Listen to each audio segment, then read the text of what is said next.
Assalamualaikum warahmatullahi wabarakatuh.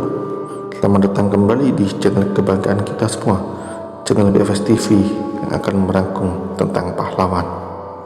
Pahlawan kali ini yang akan kita bahas yaitu Tuanku Imam Bonjol, salah satu pahlawan nasional di Indonesia. Beliau berasal dari daerah Bonjol, Pasaman, Sumatera Barat. Berdasarkan SK Presiden RI nomor 087-TK tahun 1973, tanggal 6 November 1973, Tuanku Imam Bonjol diangkat menjadi pahlawan nasional. Tuanku Imam Bonjol sangat berjasa menentang penjajahan. Foto Tuanku Imam Bonjol biasanya kita sering temui di lembaran uang 5.000 yang dikeluarkan Bank Indonesia tahun 2001. Selain itu, Tuanku Imam Bonjol menjadi nama jalan, nama stadion, dan nama perusahaan. Berikut adalah profil Tuanku Imam Bonjol. Tuanku Imam Bonjol lahir pada 1 Januari 1772. Nama asli dari Tuanku Imam Bonjol adalah Muhammad Sahab. Tuanku Imam Bonjol adalah putra dari pasangan Bayanuddin Sahab dan Hamatun. Mengutip dari kemendikbud.go.id, Bayanuddin menjadi ulama dari Sungai Rimbang, Suliki 50 kota. Ayah Tuanku Imam Bonjol menjadi ulama dan pemimpin masyarakat. Gelar yang didapatkan Tuanku Imam Bonjol antara lain Beto Sarif, Malin Basa, dan Tuanku Iman. Perjuangan Tuanku Imam Bonjol dikenal sebagai pemimpin kaum Padri di Bonjol. Perang Padri terjadi tahun 1803 sampai 1838 di Sumatera Barat. Awal mula perang ini karena perang antara kaum Padri, kaum agama, dan kaum adat. Awal mula peperangan terjadi karena pemimpin ulama di kerajaan Pangaruyung menjalankan syariat Islam. Penerapan agama Islam berpegang teguh pada Al-Quran dan Sunnah Rasulullah SAW. Namun ajaran agama ini ditentang oleh kelompok penghulu atau kaum adat. Pertentangan ini membuat perang di Sumatera Barat, bahkan Belanda ikut campur urusan perang Padri. Perang terjadi periode 1821 sampai 1825. Ketika kaum Padri melakukan perlawanan di Minangkabau masa kedua 1825 sampai 1830, perang mulai mereda, tetapi Belanda melakukan siasat dan perjanjian dengan kaum Padri. Sementara itu kaum adat semakin terdesak karena perjanjian kaum Padri dengan Belanda. Kaum adat akhirnya meminta bantuan pada Belanda untuk menyerang kaum Padri.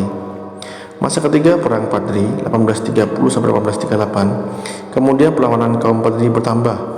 Tahun 1833, akhirnya kaum Padri dan kaum Paderi bersatu untuk melawan Belanda. Akibat perjanjian dengan Belanda, kaum adat menyadari kerugian dan dampak masyarakat Minangkabau. Belanda melakukan penyerangan dan mengepung benteng kaum Padri. Mengutip dari Banjarnegara Kabupaten.go.id, penyerangan Belanda ke benteng kaum Padri sekitar 6 bulan, yaitu pada tanggal 16 Maret 17 sampai 17 Agustus 1837. Benteng yang dibuat kaum Padri merupakan bangunan yang dibuat dari tanah liat, sementara sekelilingnya dibangun parit-parit. Pemerintah kolonial Belanda sampai 3 kali mengganti komandan perang untuk mengalahkan Tuanku Imam Bonjol. Akhirnya Gubernur Jenderal Johannes van der Bos melakukan perjanjian dengan kaum Padri melalui perjanjian Masang.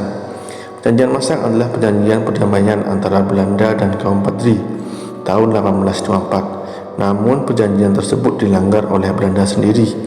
Belanda kemudian menguasai benteng yang dibuat kaum Padri pada 16 Agustus 1837. Akhirnya Tuanku Imam Bonjol menyerah pada Belanda bulan Oktober 1837. Tuanku Imam Bonjol kemudian ditangkap dan dibuang ke Cianjur, Jawa Barat. Kemudian Tuanku Imam Bonjol dipindahkan ke Ambon sampai ke Lota Minahasa dekat Manado. Akhirnya Tuanku Imam Bonjol meninggal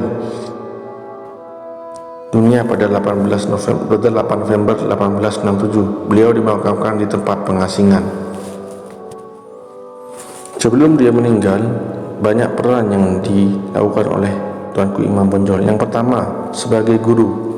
Imam Bonjol mendidik dan mengajar di setiap surau, masjid, dan pesantren yang dia bangun di setiap perkampungan, sekaligus menjadi pemimpin para jemaahnya.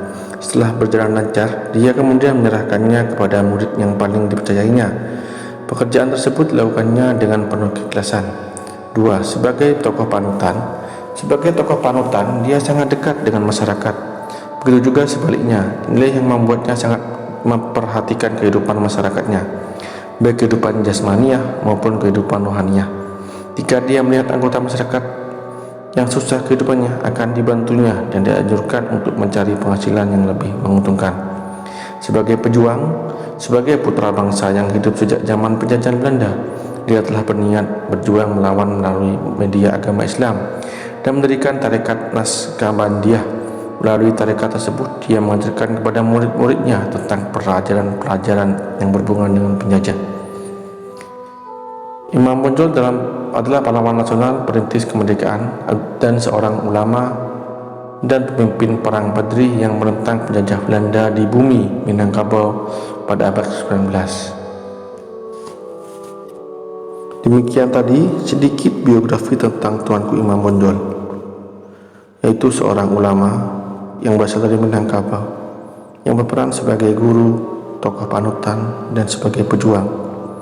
Mari kita teruskan perjuangan dari Tuanku Imam Bonjol dengan menjalankan syariat-syariat Islam dan menanamkan ilmu-ilmu yang kita dapat kepada lingkungan sekitar kita, dan perbanyak sedekah.